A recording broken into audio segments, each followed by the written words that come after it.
Many wrestling fans regard the NXT Black and Gold era to be one of the best runs of wrestling programming in the history of the sport.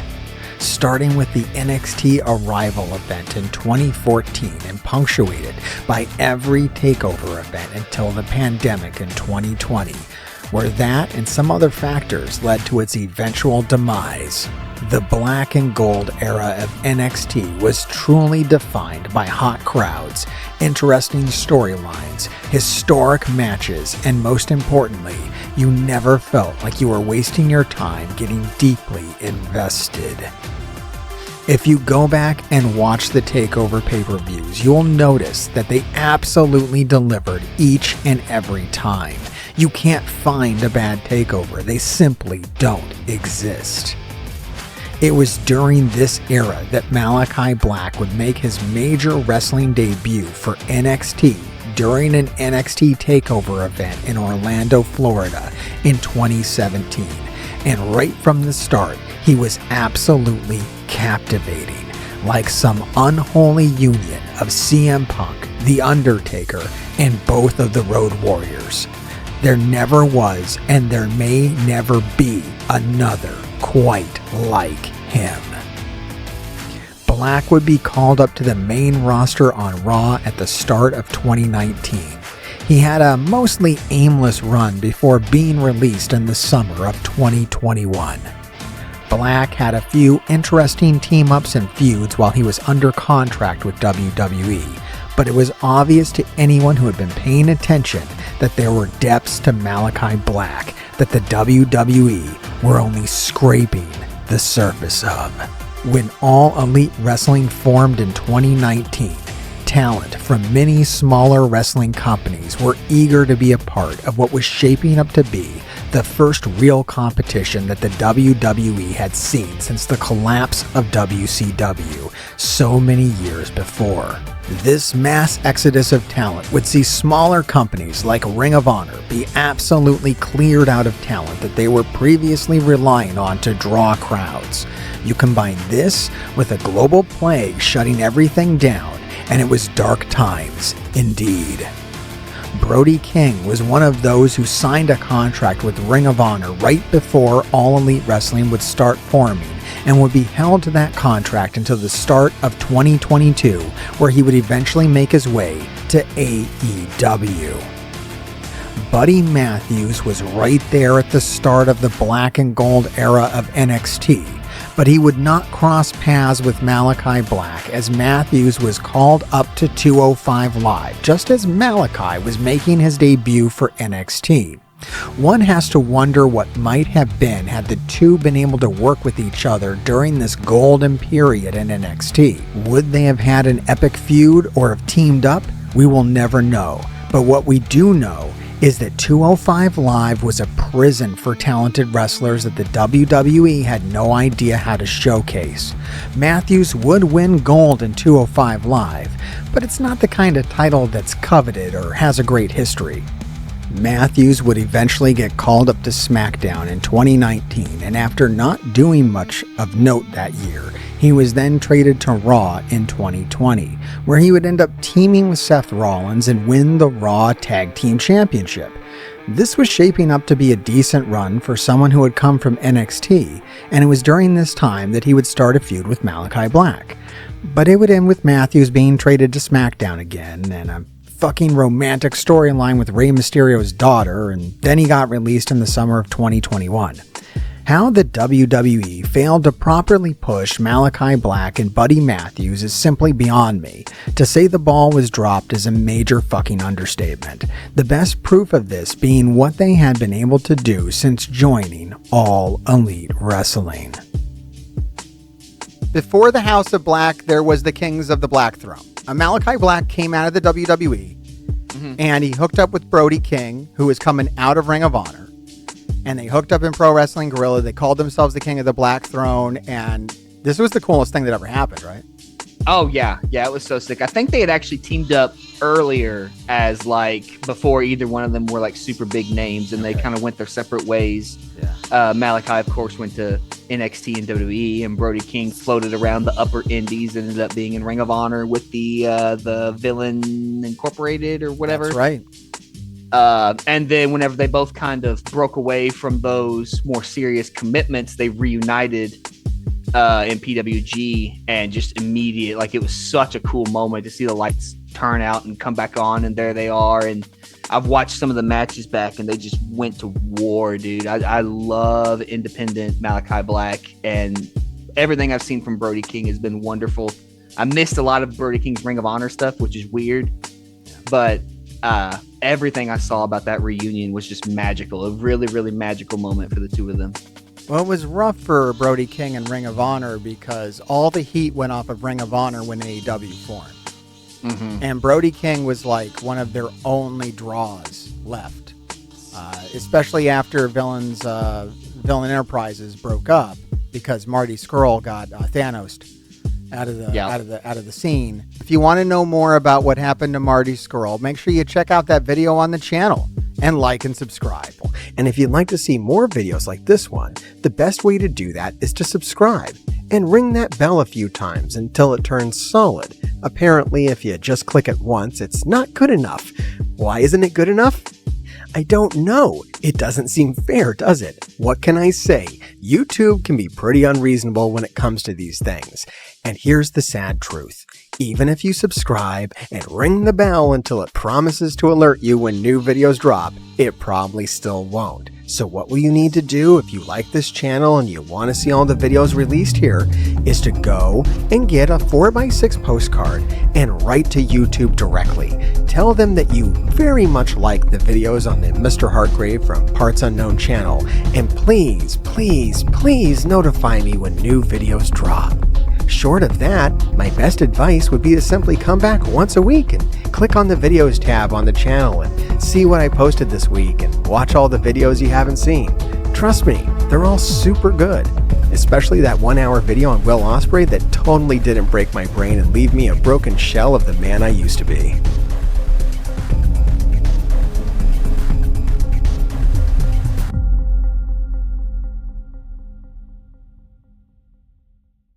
The man, the myth, the legend, Malakai Black. He was the first one to join AEW in 2021. He was coming fresh out of this Kings of the Black Throne thing with Brody King and Pro Wrestling Guerrilla. Would a longer solo run have been good for Malakai Black in AEW before everything else kind of hits? I think he could have benefited from it.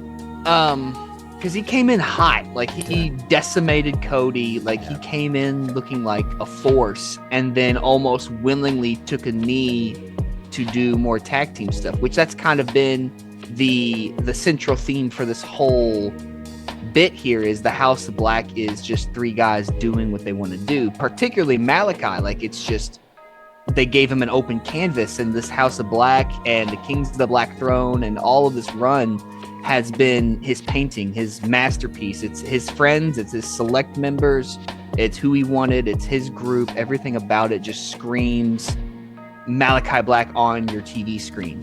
And it's been great to see, but I do think that if he would have been on his own longer, like we saw in WWE, he could have reached similar heights and maybe even snuck in a quick little AEW championship run. I don't think he would have held it for months and months and months or anything like that, but a quick little run just to say that he did it would have been monumental for his career.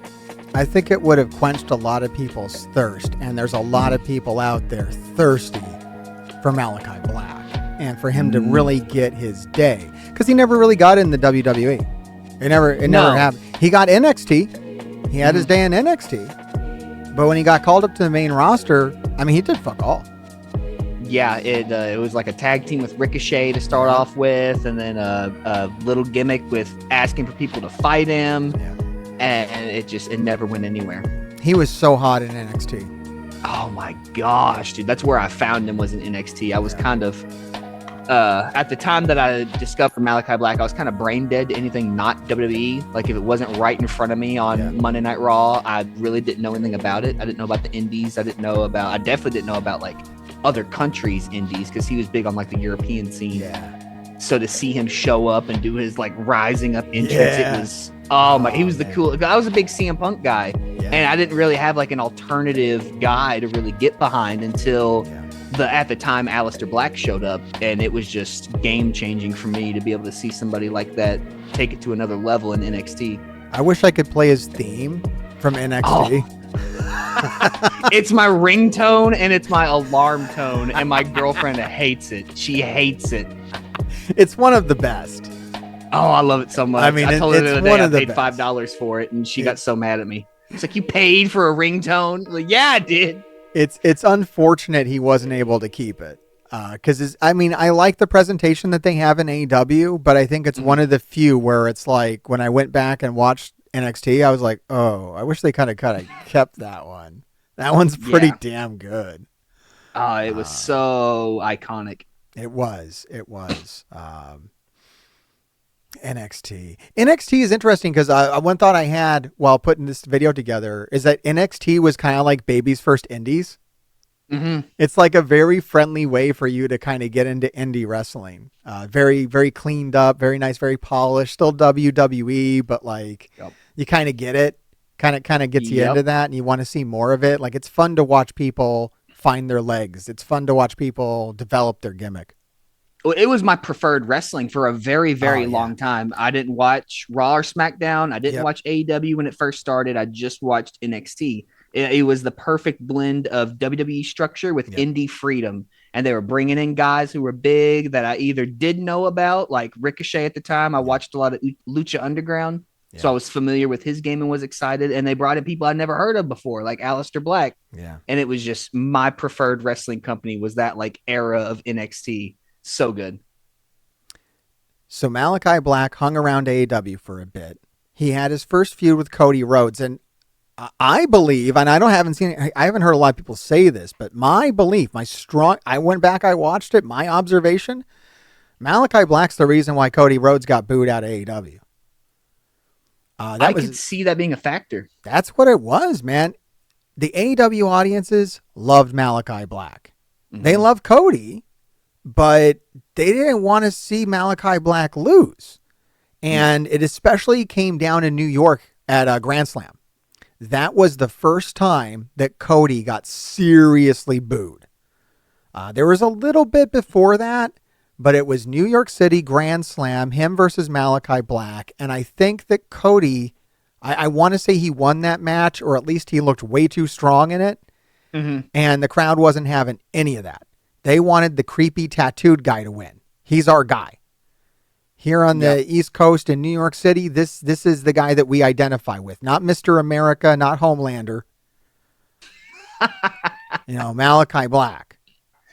And and then it was cool, because if it happens to you in New York, everybody else wants to do it. It was cool. It was cool to boo Cody. And then from there, you couldn't stop it. It was too far down the line. And it was that feud with Malakai Black that put him under. And I almost think that's why I've cited it as maybe why AEW is hesitant to put Malakai Black in a lot of singles feuds, because he's like too hot. He'll suck up he'll just blot out anybody else. They'll burn up in his atmosphere. That's a interesting way to think about it. I never really thought about him being so popular and such a megastar in terms of fan support. That you almost can't make him a megastar because people will reject like the whole way there. Everybody he's facing, anybody who puts him down, it's going to bury everybody behind else. Him. Yeah, it's going to bury everybody else. Like, it's great for Malakai, but yeah, can he be a Cody Rhodes? Could he be the face of WWE? I mean, probably not. He's too damn weird.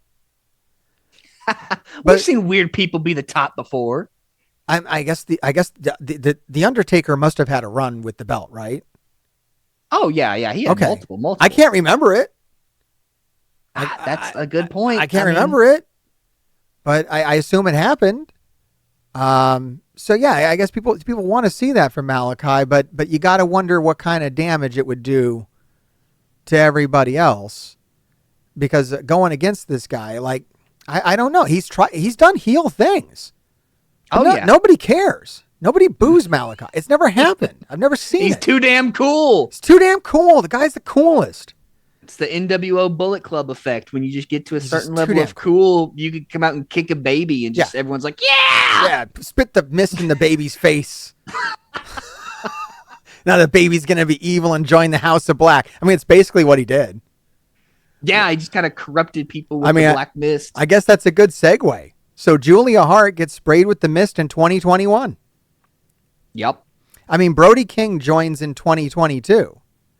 So we have this like setup. This is like, Kellen, is this long-term storytelling again? Well, hold on. We're talking about AEW. No, I can't be. I guess. No. I mean, we are. We're talking about AEW, yet we're talking about Malakai Black spraying Julia Hart in the face with black mist in 2021, but she doesn't in May of 2021. But no, I'm sorry. Julia Hart joins in May of 2021. She gets Malakai spits the mist in her face in December of 2021, and then she joins the House of Black in May of 2022.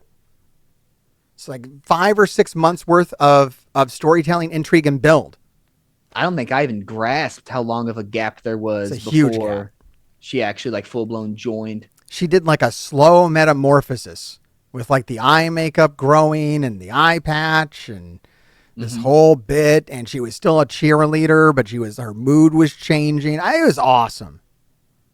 Yeah, it was definitely some really creative storytelling that we haven't seen in a long time. We haven't seen like an innocent character like that get corrupted by something dark and turned completely to a different side like that in a very long time.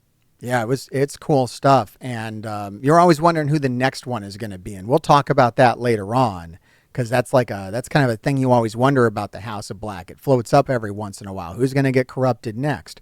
Well, it started off with Malakai Black. Brody King did come in January of 2022. His Ring of Honor contract was finally up, and he was finally able to get out of that dying. I think the company might have even been, I don't know if his contract expired or if the company went down in flames. It might have been a combo of the two.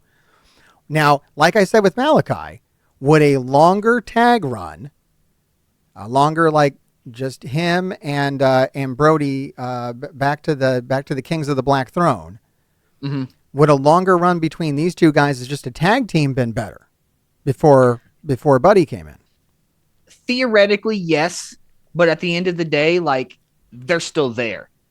Like that doesn't hit the same way that like a Malakai Black solo run does, where now that he's in this group, you assume he would do something with the group. And I guess to a sense, you would assume that he could still be a solo star, but it takes the wind out of that sail a little more than it does like a tag team thing. Because when you see a trio or even the double with just Julia, they could always team up and do different things and mishmash, and Buddy Matthews can team with Brody and Brody can team with Malakai, or just the Kings of the Black Throne could push while Buddy runs off after the TNT title or something. There's always that option to still be a tag team. It doesn't quite cut it off at the knee the way it did like a Malakai solo run. Yeah, it doesn't feel as much like a missed opportunity as Malakai. Because I mean, when Brody King comes in, they just instantly team up. There's no build. Right. It's just like boom, he's here. They're a duo. That's it. He doesn't he doesn't recruit Brody. It just is what it is. I feel like if they wanted to push them, they would, because it's not gone. It's not dead. They're still right here. They're still friends. The Kings of the Black Throne is still something that people want to see as like a lengthy run. And so like it's not something that's forgotten about right now. Yeah, I feel that. All the build was on Julia. Julia was the big storytelling moment, and her joining House of Black at Double or Nothing in May of 2022 is how it went down. Is this something that would happen in like WWE? Like, would you see this happen like anywhere other than AEW? I mean, this is... I wouldn't put it past them because they've done some really, really, really freaking weird stuff. Yeah. But in terms of like how well executed this was, So this screams Malakai Black's idea. And he was just allowed to execute it. Right. He just had the freedom to do his ideas and portray what he wanted to portray in AEW, the freedom he didn't have anywhere else. I think I think Brody King might have had a lot of influence on this as well. Like, because I've heard Julia Hart attribute a lot of this to Brody King, as far as his mentorship, them being allowed to kind of take her under their wing, which is just awesome. I mean, this is prime AEW. If you want to know, not for nothing, they arguably saved her career. I don't think the cheerleader thing was ever gonna get her to the heights that this is. I mean, are even the two people she managed before this, are they even around? I know one of them was Pillman's kid. Hey, bro just brings up the varsity blondes. I'm just saying, they're man. gone. So clearly, I mean, look, no. Before. All right. Griff Garrison's still here. Okay, he's over in Ring of Honor. He was working with Maria Kanellis Bennett as his manager for a bit. Oh, Jesus. Yeah, okay. Just say he's gone. He's hanging out. He's hanging out. They were actually Griff Garrison was actually kind of a thing in Ring of Honor. I went back, I watched it. I think it was 2019, 2020. He actually had a little bit of momentum in Ring of Honor. He did. Well, he damn sure didn't in AEW. No. The varsity blondes were not working. I mean, this was the coolest part, was that their valet went evil. Right. I mean, that was cool watching them because of whatever Julia Hart was doing over there on the side, becoming the Queen of Darkness, which is pretty awesome. But I mean, this is what I love about AEW, is that, people are allowed the creative freedom to do whatever they want. Speaking of that, the whole internet's talking about this amazing Julia Hart promo. Have you seen this thing? I've not. Oh my God. I haven't. I watched it. It was on Collision. I'm playing it right now. It's on the screen. And what it basically shows is Julia Hart having a nightmare. And in that nightmare, she's a cheerleader. Oh gosh. And her demonic, House of Black self is like haunting her cheerleader self. Is like acting as a specter and creeping around on her cheerleader self, and she's like trying to tell herself that everything's normal and she's a good cheerleader, but the evil influence, the black mist infection has taken over, and she wakes up screaming. Oh man, I need to check this out. So it's like the cheerleader persona is like locked up inside of the House of Black, but it's like makes her character even more interesting and deep and supernatural or psychological. It's awesome. Oh my gosh, it sounds like pure cinema. It is. Well, what's even more interesting about it is that she just did it herself. She just did it on her own? It's her idea, and she didn't. And AEW didn't shoot it. She had one of her. She has a photographer friend that she works with, and they shot it. And they just and put it on TV. This is AEW. Hell yeah, I love that. That got me hyped. It's just nuts. It's just wacky stuff. It's like they could just do things, and it just ends up on TV. This would never happen in WWE. No, definitely not. Can't do it. No. You can't just go off and shoot your own stuff and hand it to somebody and be like, play this. Here you go. Yeah, play this. Play this. I want to do this. This is my character. I mean, I don't know where she's going with it. I mean, is this going to come out? Is she going to have a new form? Is she going to break away from the House of Black? I don't know. I mean, all kinds of questions come out after something like that. It's pretty wild. Right. Definitely got you intrigued. Yeah. Or is it just going to be like this weird subtext? Like it could just be her spinning her wheels and just like trying to develop what she already has going on, just because she's not really doing anything. Just right like, now. Is that cheerleader persona just going to be locked up? Like that? No, she ain't getting out. That's a never-ending nightmare. This is just Julia Hart now.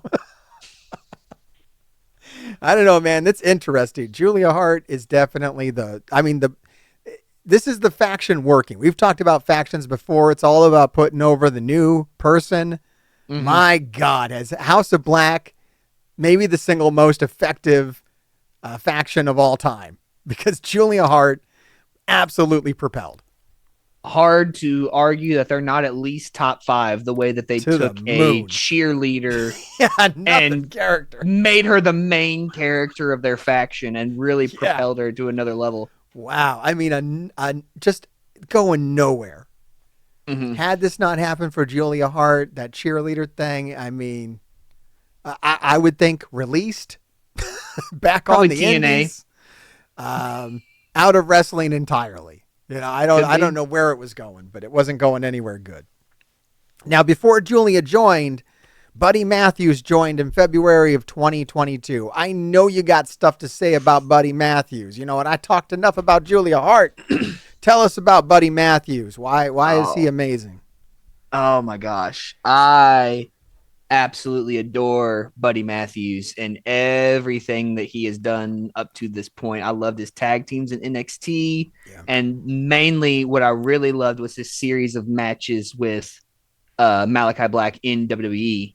They had a whole feud that was going to keep on going. It was during the very, very short period of time where Heyman had full control of Raw, and it was his handpicked dudes getting pushed, very similar to like the SmackDown 6 era, where he nabbed up like Eddie, Chavo, and all of them and tried to make them all megastars, Rey Mysterio, Edge. Now, He was doing something similar again with Buddy Matthews, Malakai. He had a handful of his chosen guys. yeah. And he was just letting Buddy Matthews and Malakai just tear it down. They have a match at TLC. I don't know the year, but I pull it up all the time. The full match is available on YouTube or whatever you got. It's out there. Just watch that match and watch these two just tear it down to really understand the long-term payoff that this whole House of Black group has been. Because Buddy Matthews and Malakai Black have been either trying to or successfully working together years before the House of Black really paid off. You can tell that Malakai got the opportunity and someone looked at him and said, "Who do you want? Like, who do you want in your dream group? Who would you rather have?" And he rattled off Brody King and he rattled off Buddy Matthews, first two names off the top of his head. And he just grabbed his two favorite guys and they've been running wild. But I love Buddy Matthews. He's so good. That's good insight because I think a lot of people look at Buddy Matthews and are like, why is this guy with the group? He has no tattoos. Right. Yeah. He kind of sticks out when you look at him compared.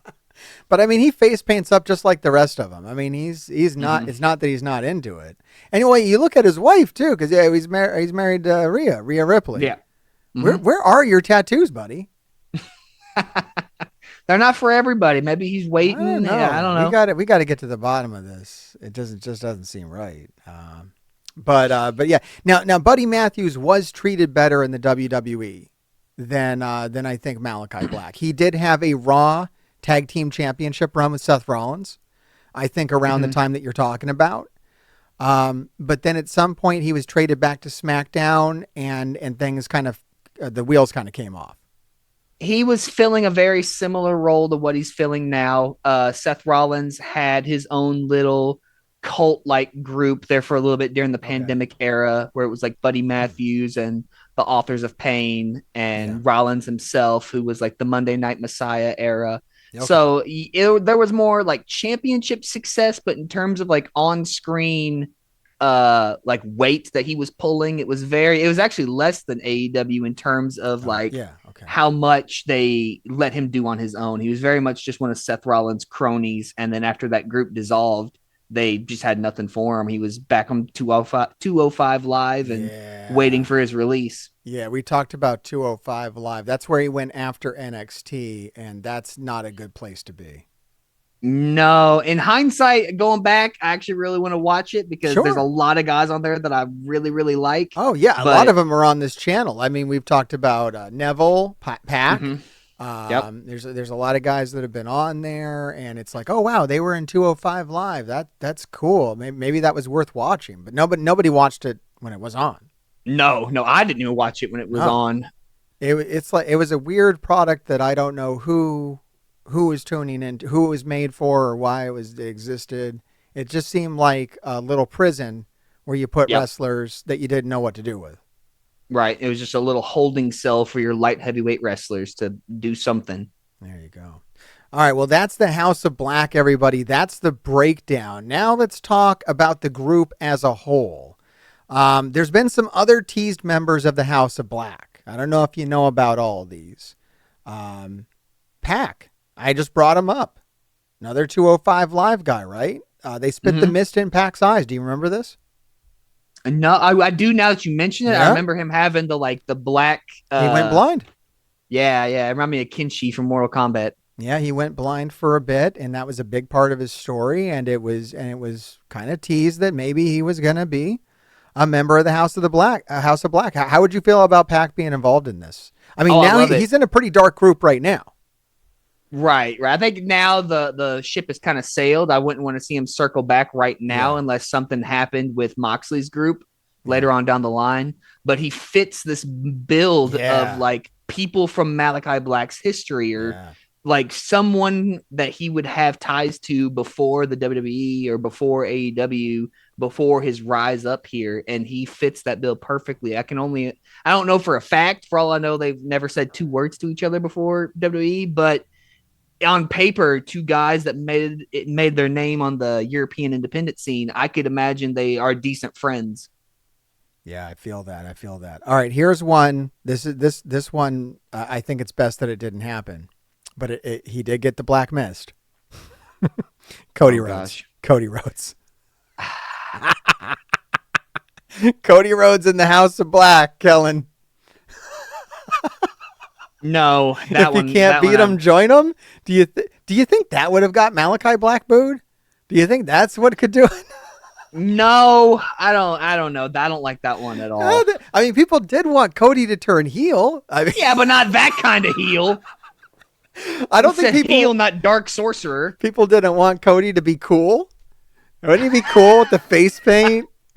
I think they were looking for more like Bullet Club, Ring of Honor, Cody Rhodes, not Undertaker impression Cody Rhodes. Oh man, I think that would have been such a disaster. Oh, that would have been so bad. There's no way that would have came off. I mean, maybe they thought about that, and then like they slept on it.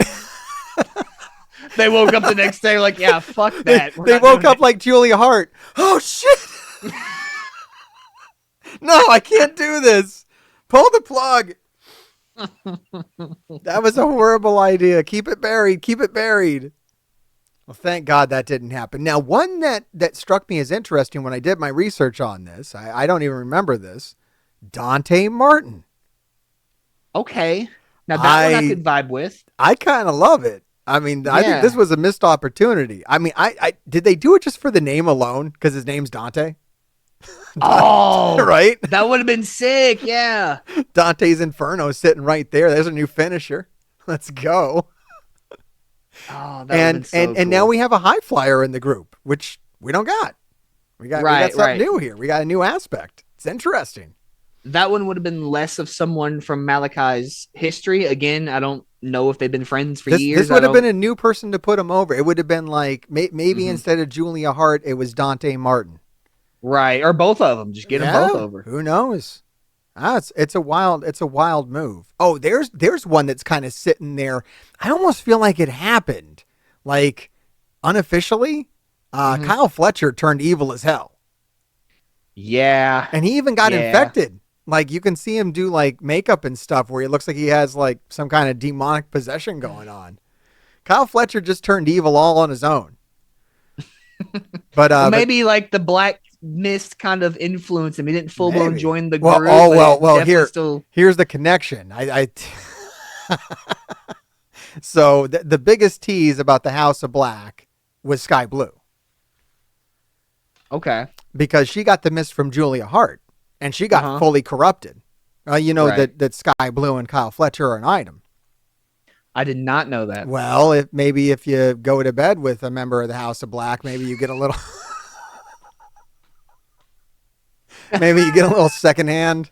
Get a little black a little secondhand evil. I don't know. It's possible. It was right around that time. I think Kyle Fletcher was secondhand infected.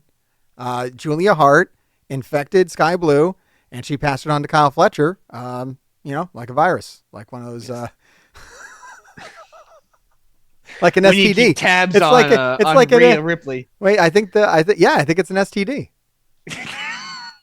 I think this virus can be transmitted in other ways. I don't think it has to be spit in your face.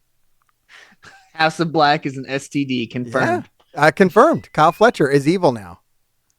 We're busting it up. You see, this is why people watch this channel, because we got the headcanon for you. We got the actual lore. Like, if you were wondering like how that ties together, like you're sitting around one day and you're like, why is Kyle Fletcher evil now? Why did he like stab Osprey in the head? And then you're like, oh, he's like dating Sky Blue. He got the black goo. He got the black goo secondhand. So Sky Blue was a big one, and she fully converted, and she even kind of joined Julia's flock. Not a member of the House of Black officially. I don't think she ever came out with them. She comes out with Julia. She was like Julia's pet or something. It's weird. Huh. Kind of like a vampire situation where she wasn't made by the head vampire, but now she has like a different master kind of thing. She's got her own familiar. Right, yeah. She's got her own. I thought that it's awesome. It's unfortunate Sky Blue got injured and everything had to kind of stop there. Same with Julia Hart.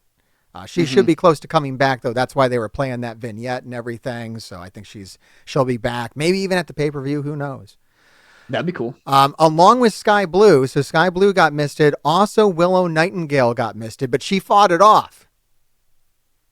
Okay, I didn't know about that one. She was too pure, too good, and she was able to fight off the mist. See, that could have happened to Cody. That's exactly what happened. That's exactly what Cody Rhodes fought. I don't know what Pac did. I don't know. Pac was already too much of a bastard. Right? He couldn't be more evil. It's like, this is just another Wednesday for me. What the fuck is this? Yeah, it's like, I don't need this shit. I mean, Pac doesn't need clothes. Have you noticed that? Yeah. He doesn't. Yeah, everyone's noticing it now because he's with a bunch of guys that wear clothes, and he's just never has street clothes. Mm-hmm. So no face paint, no street clothes. You can't just nope, too much of a bastard. Don't need the clothes. Just too angry to get infected. Just angry guy.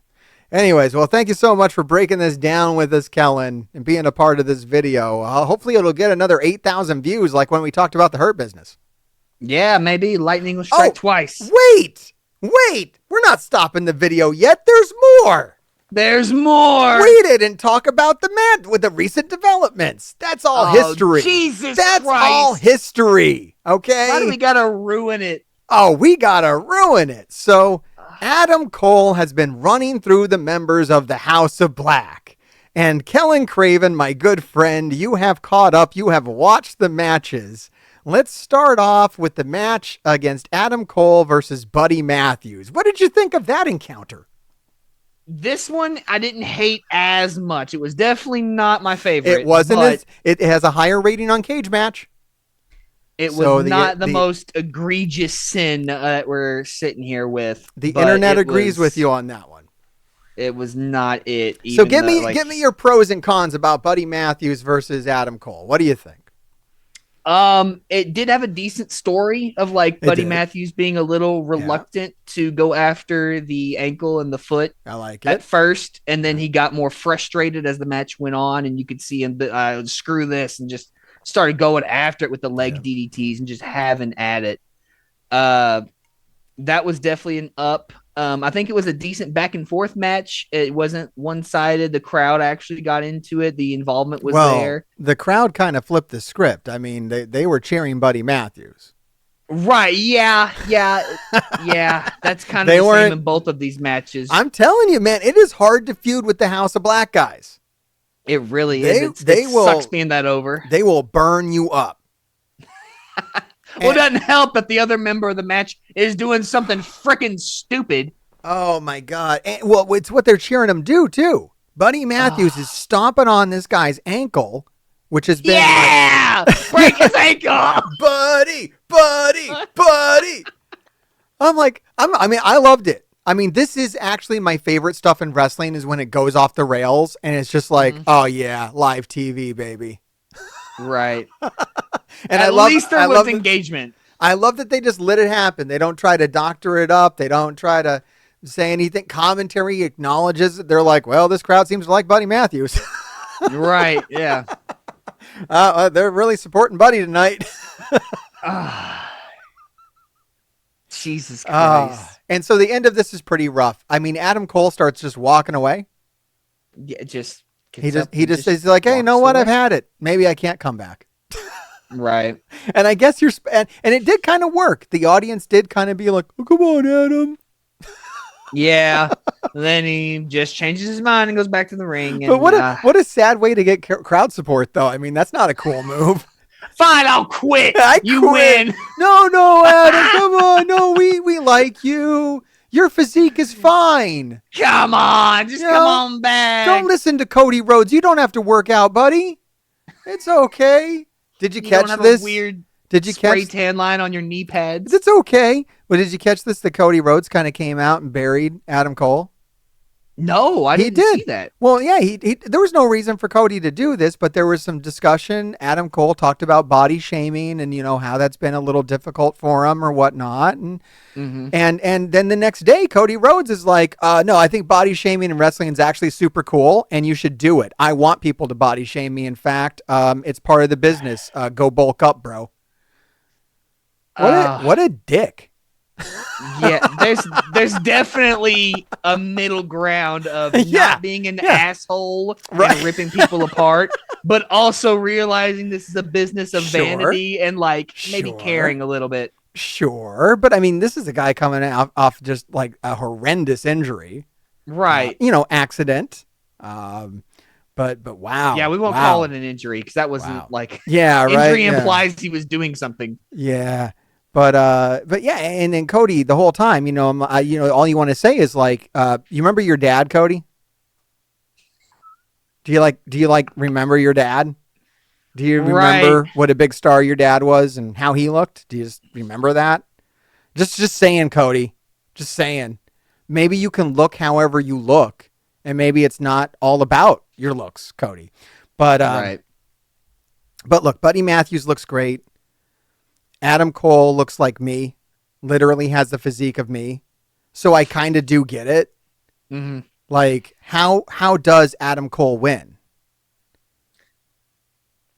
I don't know. And I think the finish was, I can't remember the finish. You just watched it. How did that thing finish? I mean, he beats him definitively. Yeah, there's some schmoz on the floor. I'll admit I was doing a little 15-second skip towards the back half. I'm like, this is dumb. This is dumb. Yeah. And there was, I don't know if it was like a DDT on the floor, something on the floor, and Adam just throws him in.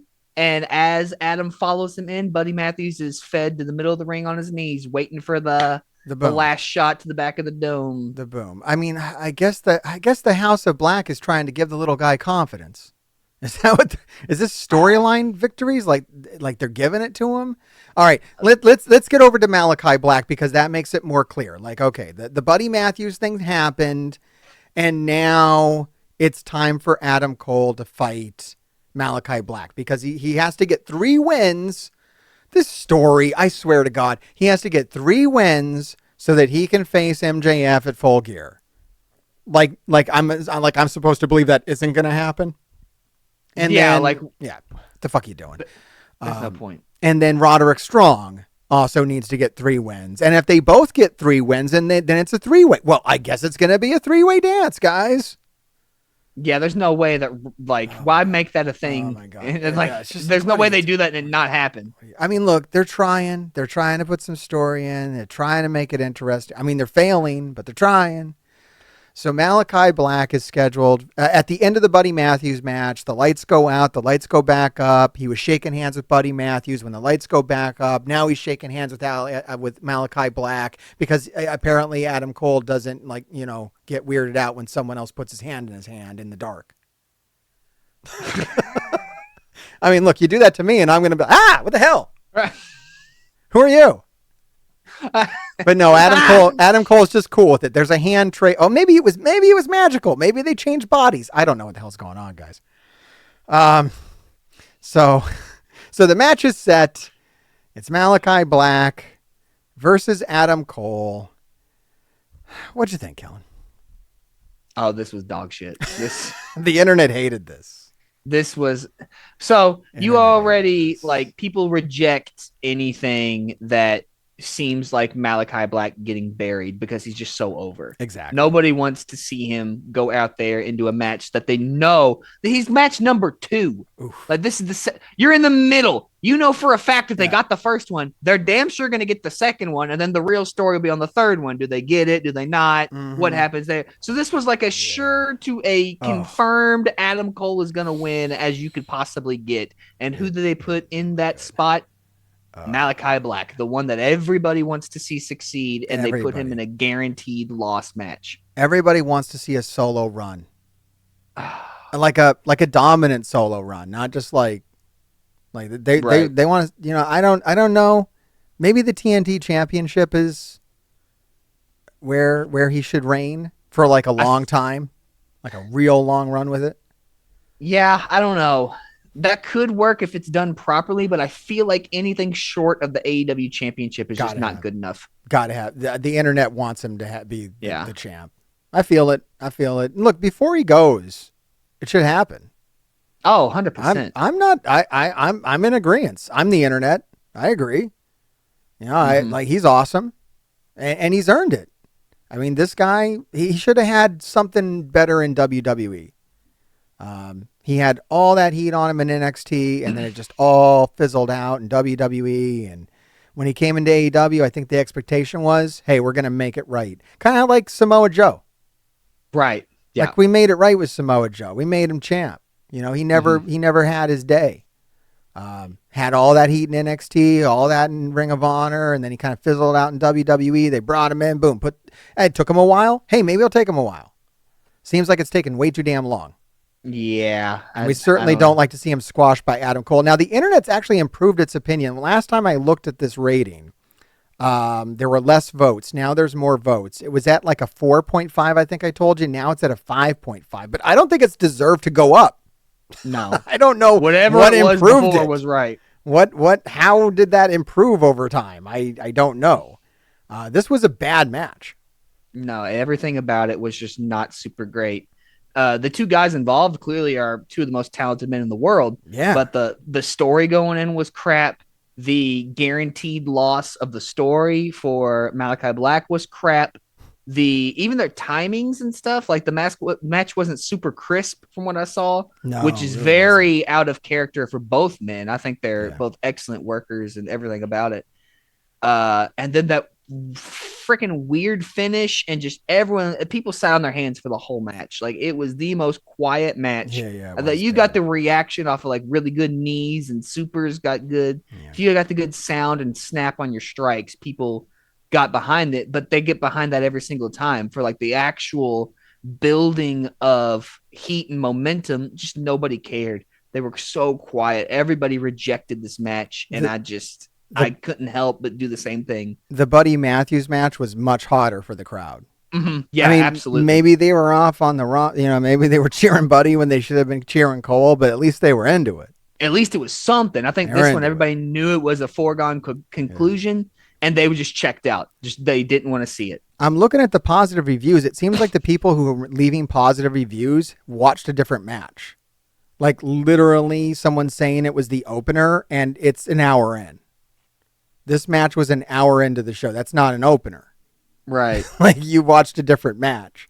Some people are talking about the great chemistry between Malakai and Adam. I mean, they have history. I don't know if they had chemistry in the ring, but they have history. They were in that same era of NXT together. Yeah, I mean, definitely this was an epic match on paper. I mean, this is great. And maybe that's because we watched that. And so we know we had a higher expectation than what other people might have had, because we've seen them at the height of their powers in NXT, and we're hoping for something of that magnitude. And instead I did like, I'll give it a plus in that I liked the bit where Malakai refused to play into Adam Cole's ankle, and even like right in the ring, which is great in-ring storytelling. He's like, no, I don't want it like that. Mm-hmm. Like I could have broke your leg in two, but I'm not. I'm going to beat you. Right. I'm going to beat you any other way than that. And he kept his cool, unlike Buddy Matthews, who attempted to do the same thing, right? You can't flap Malakai. He's not going to go for it. So I thought that was cool. That's about all I liked. Yeah, that's about it. There were some cool exchanges, some like block this, catch this, spin this, take this, some cool little spots that you expect from a Malachi Black Adam Cole match. There was a real good super kick from Adam Cole that I remember towards the back end that I really liked. Uh, Panama Sunrise towards the back end was good. Yeah. Lots of cool little spots there, but All right. it was just nothing Let's to talk about- write home about. Let's talk about the ugly. Oh my God. I don't think the end, Malachi Black's finisher, has Mhm. been kicked out of since he joined AEW, or really not even much before. It hasn't been kicked out of. Okay, I won't swear to that because I'm not a historian or anything, but I Yeah. don't think anybody ever kicked out of it his whole NXT or WWE run either. Probably not. Pre WWE, he did the top rope double stomp as his finisher. Okay. So he didn't really protect the black mass leading into like his TV exposure. Gotcha. But once he got on TV and started flinging that kick around, I'm not sure if anybody kicked out of it, and damn sure not in a setting like this. Yeah. Just not a pay-per-view. Just a regular. He was right by the ropes, man. He could have just grabbed the ropes and got the rope break, and it would have been fine. Yeah. Yeah, right? But he kicks out of the end. So I don't know, man. Malachi Black must really like Adam Cole behind the scenes, man.